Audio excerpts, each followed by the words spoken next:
Hey guys, I've had some questions regarding the notchless ember or the no notch method of friction fire, like say with a hand drill. And the question was whether or not you could take a set, a working set with you and use it as your fire making kit, say like if it was going to be humid or in rainy conditions. Well, I suppose if you took care of it, yeah. Their concern was is that if you were able to become proficient enough with it, you know, with humidity being real high, cause problems with getting an ember. Well, I mean, I suppose it could. I mean, as long as you kept it dry enough, and it was.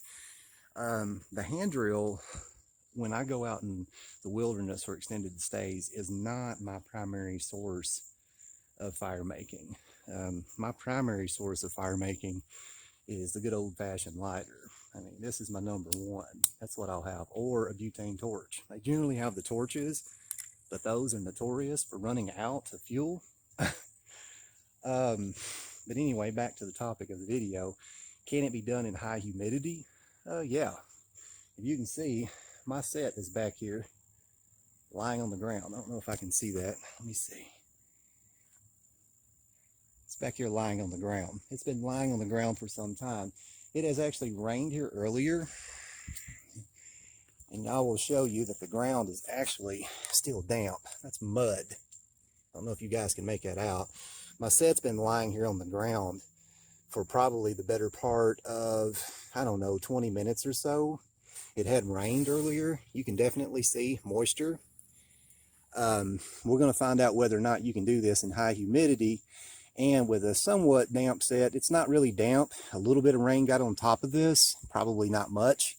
But this is not ideal conditions, according to some people, with the no-notch method. But we're going to find out whether or not you can actually make an ember with it this way. The ground is definitely damp. You can tell that. So some moisture probably has gotten up into the set. It's not soaking wet, but it's very high humidity out here. We're going to find out what we find out right here.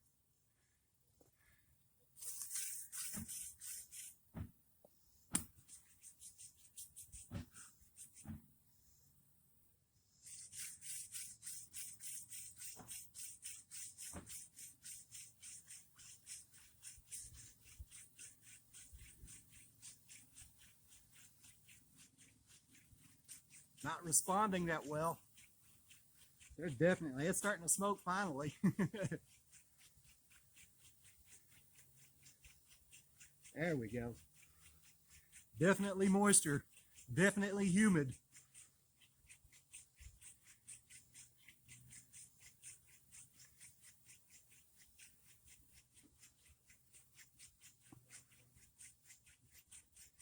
See what we got about right here.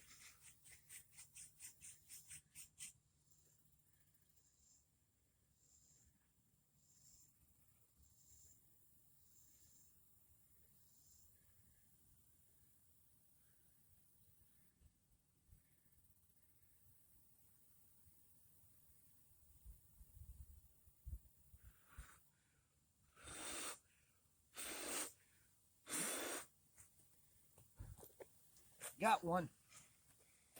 Take it right up to you guys here.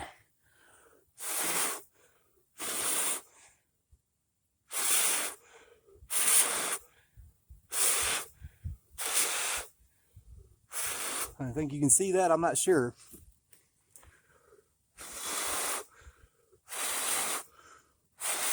Trying to put some shadow to it.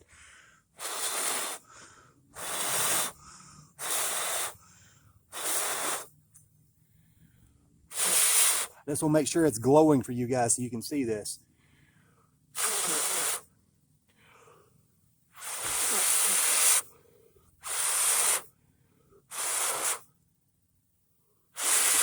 So yes, you can do it in high humidity. In my honest opinion though, I don't think you could do this with a fresh set taken from the landscape. I don't believe you could do that. I believe that if you took care of your set and you were going to use it in these kind of conditions, yeah, you probably could. If it gets damp like this or moisture outside, you're going to have your hands full if you're not used to this method. But can it be done? Yeah, absolutely.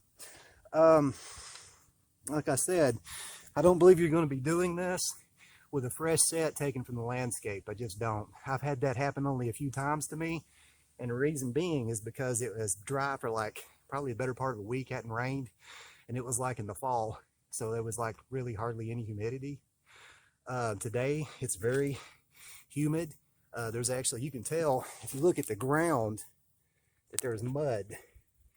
You can see the mud. It's just mud. This is wet. This is damp soil. I'll walk you over here to where you can see a bald spot. You can clearly tell it's just mud. I don't know if you can see that. I wasn't fake any videos. Yes, you can make embers, notchless embers, in high humidity with somewhat questionable materials. Probably not soaking wet materials like you see me do when I dunk my hand drill sets in a bucket of water.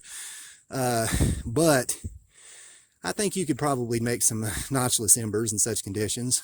But that said, my primary, method of fire making is indeed the lighter or butane torch, not the hand drill if I'm going into the wilderness. So I don't want to mislead anyone.